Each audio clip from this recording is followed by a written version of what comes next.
Hello everyone, this is Crimson Cure, welcoming you to the Crimson Tower, a place where we keep a feminine foot on the neck of the gynocracy, feminism, and black male misandry. So go ahead, pull up a chair, stay a while, and listen. Hey, and welcome to the Crimson Cure channel. We're going to go ahead and get right on into the topic, but first, a word from our sponsor. Believe me, I will be the greatest testosterone producer that God ever created, and I mean that. Sorry! This is A Game. Fast acting, long lasting, with no side effects. Hey, you guys. This is the Crimson Cure, and I just wanted to give you guys a little bit of framework for this video. This is a clip taken from a live stream that I did on November the 7th of 2020 with my sister Nikole Ali. And this was part of one of the questions that I asked of her, and a question that I also answered about red pill women and how we live our lives.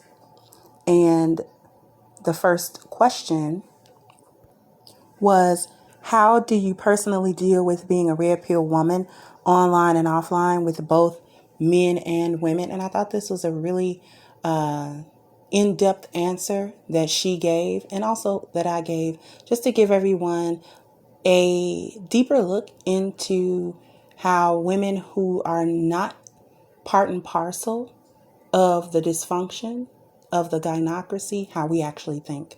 So hopefully you enjoy this clip, and I'll let you get right to it.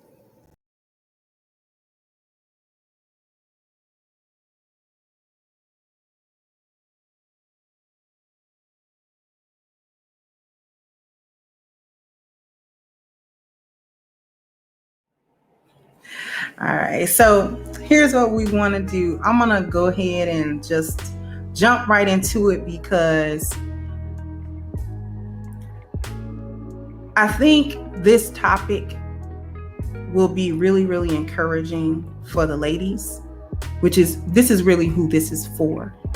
Because I said a long time ago that I would be the voice for the sisters that didn't think that they had a voice, or were maybe too shy or too reserved to have a voice. And when I say have a voice, I don't necessarily just mean be public like YouTube. Like you and I, we're content creators, so our voices are heard. Our opinions and thoughts are out there for anybody to consume, so that's us. But not all of our sisters are prone to or inclined to do that as we do it.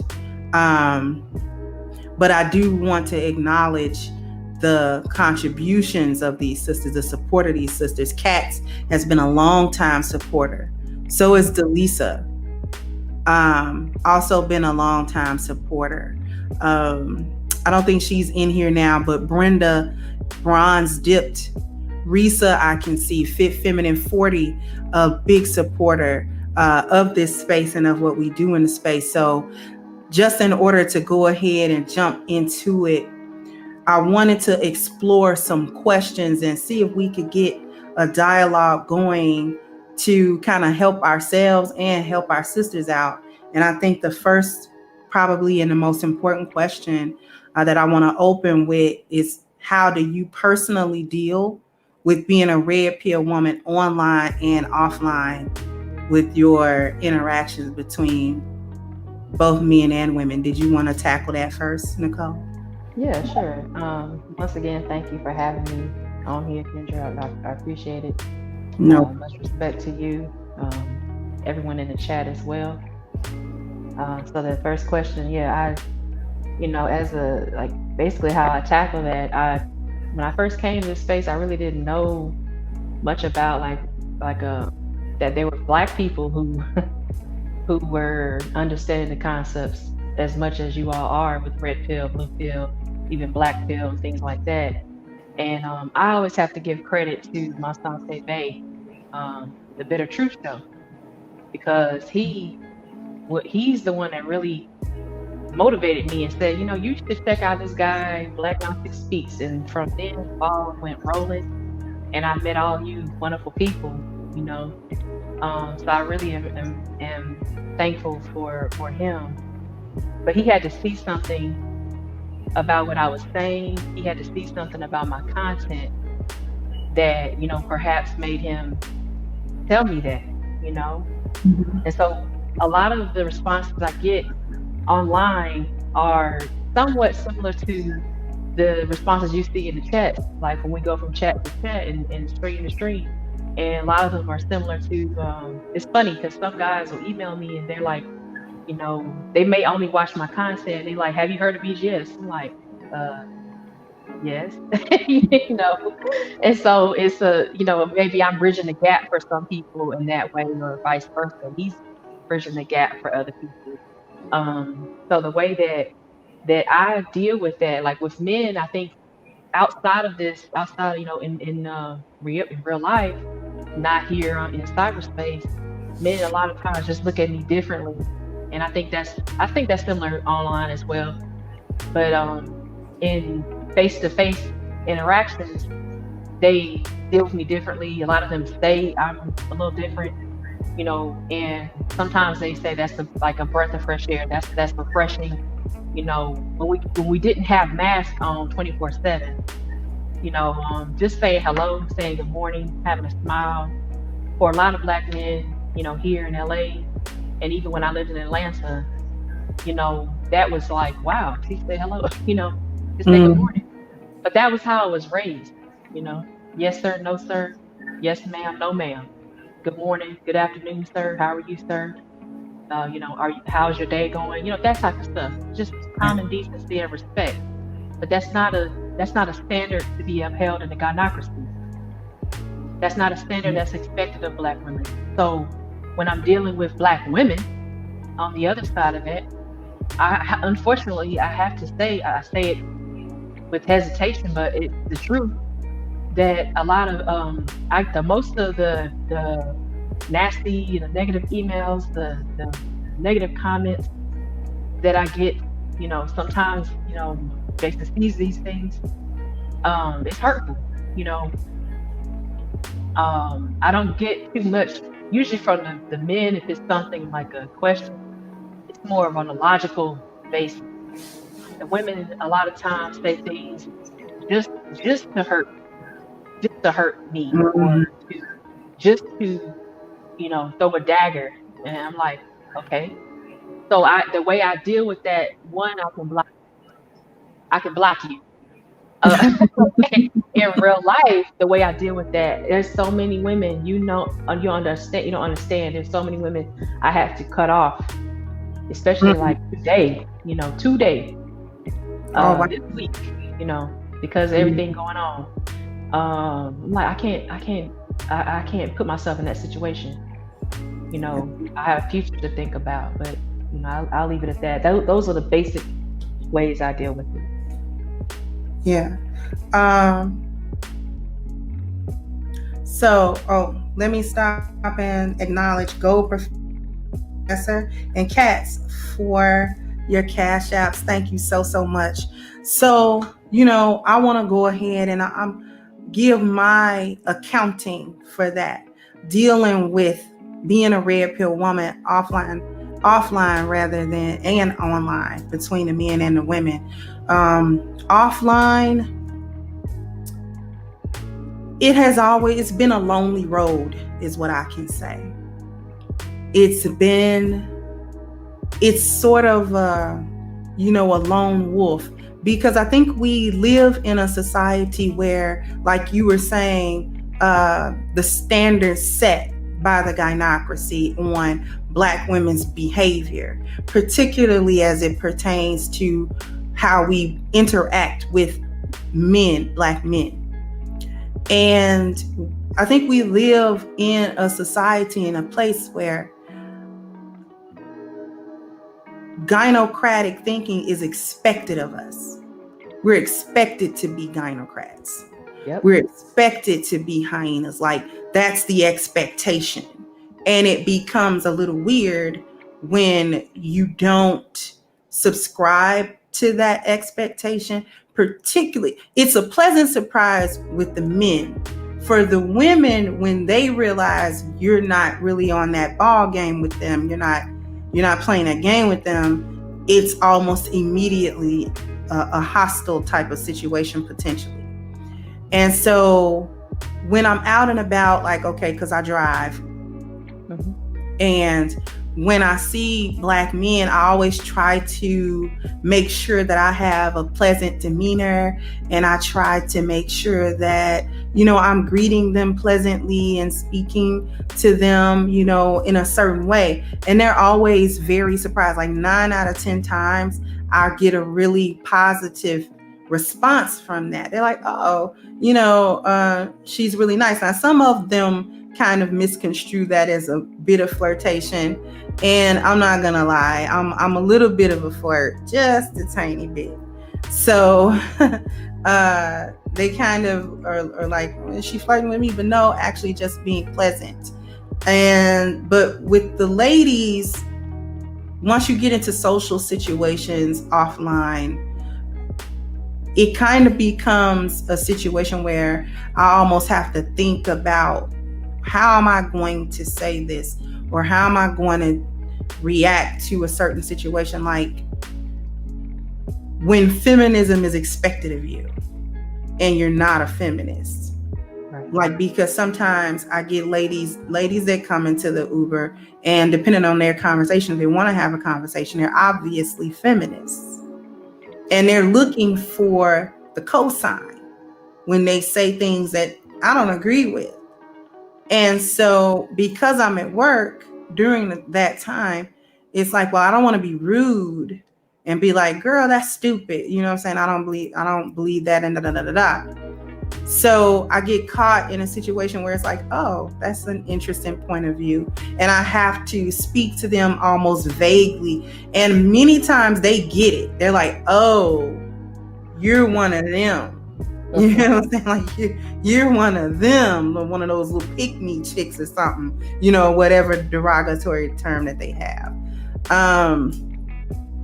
As far as online, when I first got here, my intention was to support the Black male space on YouTube. I really didn't have any intention on becoming a content creator at all. I got encouraged by Valdez and BGS to actually become a content creator. And I was heavily supported by them also. And then of course, we were doing the BGS for women and things of that nature. So that kind of picked up over time as well. We started getting a larger audience to come and see what we were talking about. So my goal has always been the support of what was going on in this space. And I was met more so with open arms from more of the men than I was the women. And I'm just really gonna be honest, I did come in with teeth and claws. Like, I have a reputation that was earned since I became a content creator. And that reputation, as far as the women were concerned, was not a good one. They didn't like me. They didn't know how to take me. It was offensive to them. And they were like, no, she's one of the pick-me's, or she's one of the, male identified women, or she's one of those women, and we don't like her because, she, tap dances for the manosphere and all of that kind of stuff. So a lot of that, and me being who I am, I'm gonna, you know what I'm saying? I'm gonna bite your head off because of it. So, that kind of didn't make for a really open, I guess, path for a lot of women to come to the channel, just because of, kind of how I carried everything. So just to wrap it up, because I know I get real long-winded. No, you're fine. I'm loving this.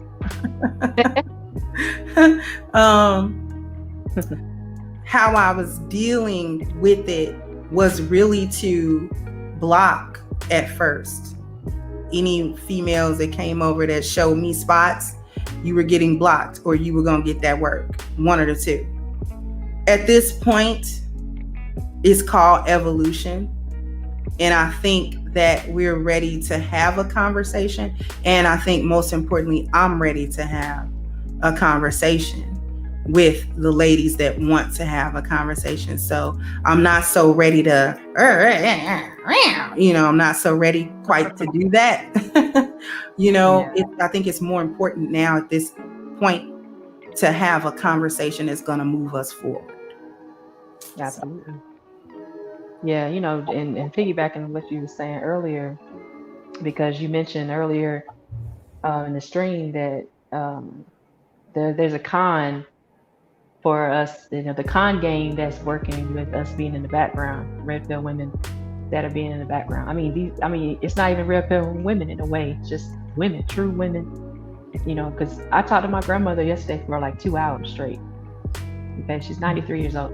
Okay, and I can talk to her like, like my friend, like just, and I'm the only granddaughter that calls her, consistently. I'm always calling her. We laugh and joke on the phone. We have the video on. The only time the video goes black is because she pressed the wrong button. We're sitting there, she's making a cake she's stirring the cake batter in a wheelchair, we're laughing and talking, and sipping her vodka tonic, my lord. But there's a con game, to being in the background. And my point is, like, a lot of women that you see now that we're terming as red pill women, a lot of or at least for me, we have to go all the way back to that generation. My grandmother being in her 90s to see where the gynocracy, the seeds of it. I see like where she is, it's sad that she's red pill in many, many ways. And, she had a saying, she's like, if you're a woman, you shouldn't be homeless. You shouldn't have any issue having no man, having no place to live, having food to put in your stomach. If you could crack an egg, you could spread a leg. And I heard another content creator say that. Go ahead, Grandma. And I said, Grandma, where you think I got the saying from? She was like, you probably got it from me. I was like, yeah. She's from the, I call it the old pirate days, saying, like, that's how, it was. And the petticoats and not that far back, but that's how she comes off. She's like, you're a woman, ain't no reason why you or your children should be starving. Now, if you want to go out here and get one of these bums, we call them simps. You want to get a bum, a bootleg to come out here and help you, then that's fine, you and your kids. She's like, but if you're a female, then you should have no problems getting that, getting what you need to get in life and moving forward. She's like, but make sure that you're loyal to that man, because if you're not loyal, don't get mad if he cuts you. Cuts you, okay? Don't get mad. You can't be upset with that. That's your fate. And if you lie, you're not honorable. You're not holding up the honor of that man. You can't be mad if you end up 6 feet under. Like, and nobody around you can be mad if that happens to you. Right. So I think it's extremely important us not to play the background. Like, my role, even professionally, is play the background. Within the family dynamic, I pretty much just play the background. And I do my job. I do what I have to do. With the kids, I'm nurturing with them. But for the most part, they're gonna be with their dad. They're gonna do stuff with him, and I don't have any animosity to that. It is what it is. I do what I do. My reward is seeing that they're healthy, they're happy. Their stomachs are full. They have a good night's sleep. They're warm. They have nothing to want or need. Everything, all their needs taken care of. So that's my thing. So like if we play the background, like you said, like there's lies and misinterpretations. There's a misrepresentation of what a woman should be, what a woman, the idea of a woman, the image of a woman is lost. And that's a big issue. But I'll stop right there. He said, "Grandma on point." Yeah, my grandma be on point for real. Grandma is on point. She's right about, as a woman, you shouldn't have a problem getting what you need in this world. And not to speak for your grandmother, but just to add to that knowledge, and I'll acknowledge everyone's contributions in just a moment. I'm not going to leave you hanging. But just to add to that, a little context and a little, weight to that. As a woman, what you need is coming from men. And by your grandmother being in her 90s, she may be your grandmother, but she's an ancestor because of her age, because of, she spent 9 decades in this world and counting. So she has seen so many things, and she's experienced so many things, and she knows about what's going on, even if, she's not coming from a quote unquote 2020 perspective. She doesn't need to. She understands the dynamic, and those dynamics don't change no matter what technology or what society really does. And the understanding there and the wisdom in what she said was that as a woman, if you're in your feminine energy, there is a man somewhere that's going to value that. And because he values that, he is going to supply for your well-being in this world.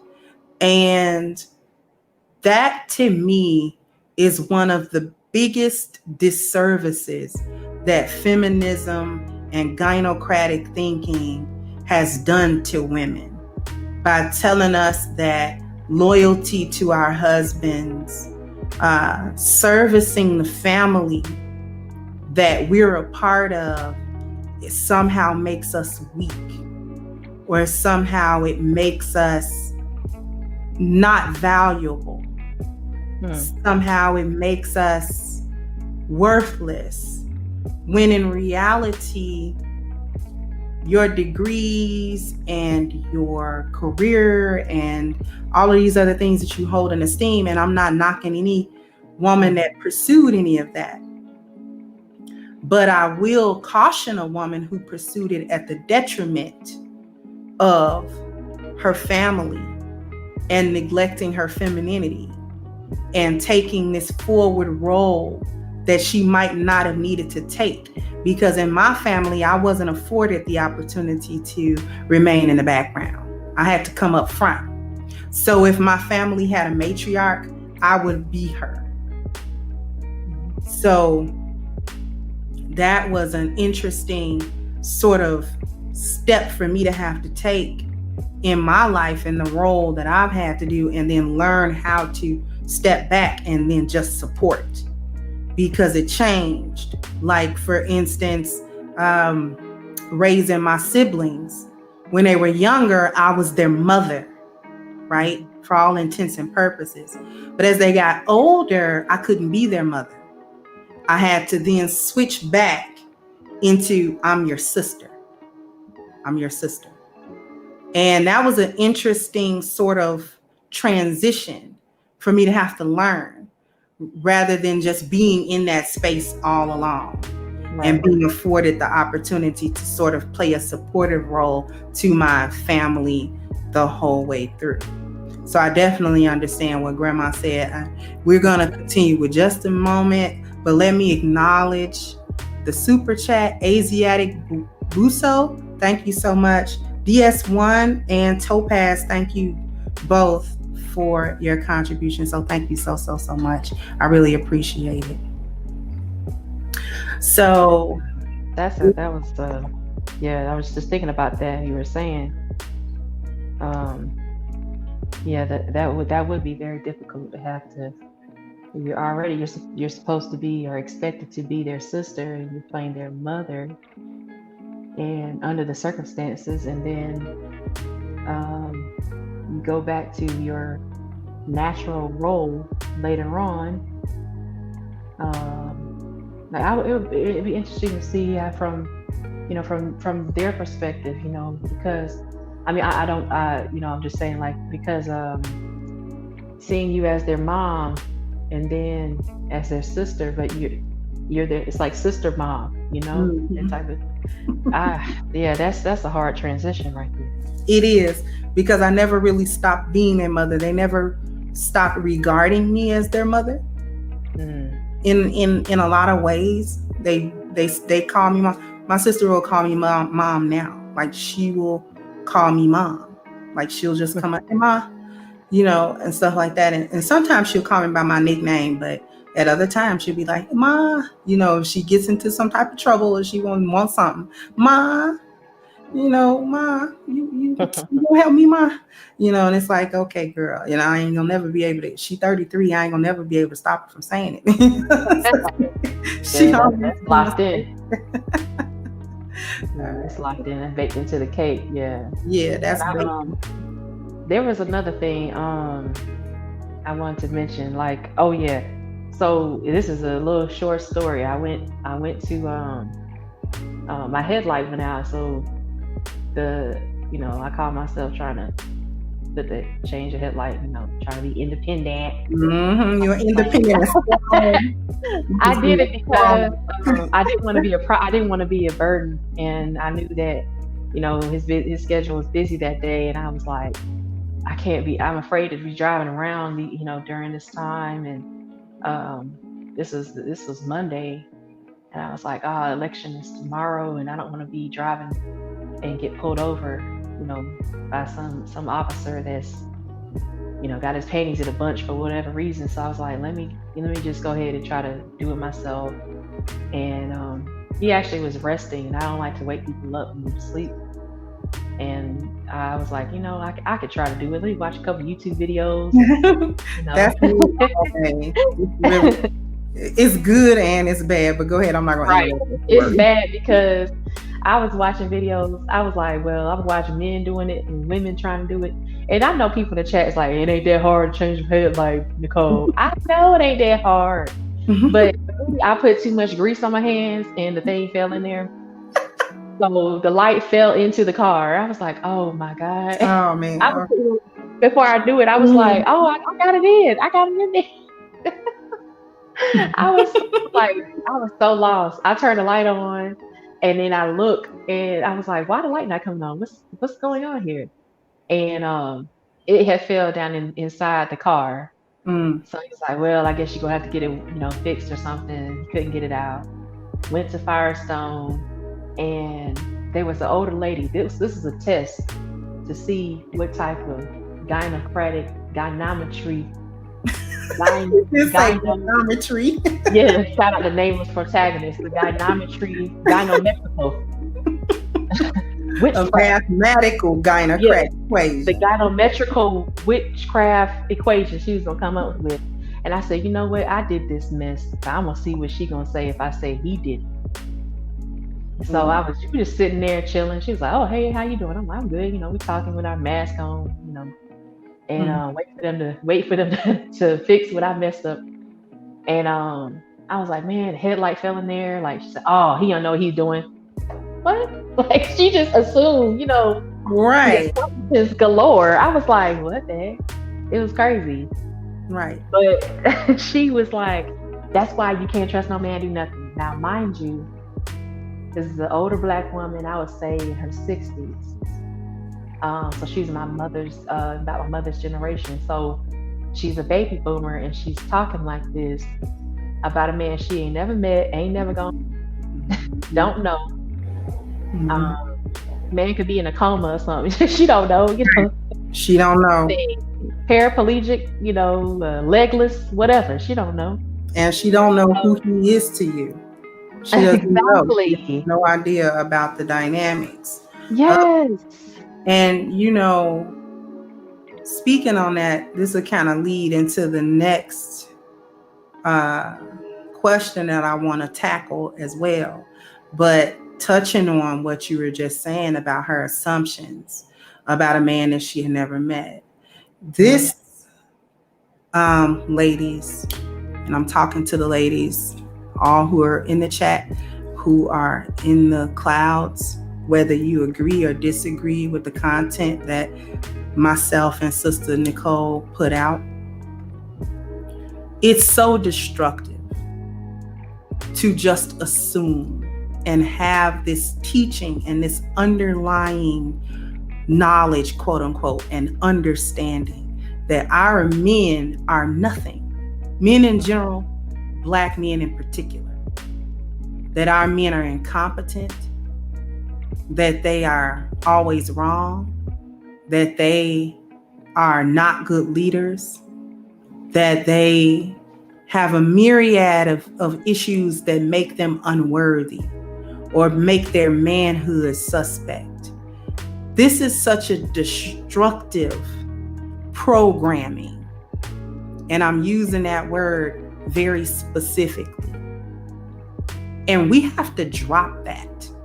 No matter where you think you fall on the scale of, gynocratic to male identified, if that's what you want to say, on a scale of queen hyena to, queen lioness, no matter where you think you fall on that scale, it is such a destructive way of thinking because it translates in almost every interaction you have, directly and indirectly, with men, whether you know them or you don't. And the lady that Sister Nikole was just talking about indirectly interacted through Nikole with a man she didn't know, and it was a disrespectful interaction. Yeah. Just off the rip. And that's what I was meaning by when gynocentric thought is expected of you.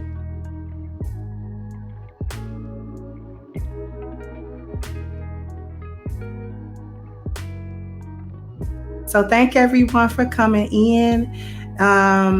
Before we go, I want you guys, you know the deal. Like, share, and subscribe to the channel if you have not already. Subscribe also to Miss Nikole's channel as well. And also, please go ahead and support our sponsor who so graciously supports this channel with A Game. A Game is a natural supplement for men. And I'm asking the ladies to go ahead into the description box and please support your red pill men that are in your life. Support the men in your life, period. Go ahead and click that link at agameherbal.com. You can get a 10% discount by using the code Kendra10. And this has been yet another Crimson Cure production. And I'll catch you guys on the next one.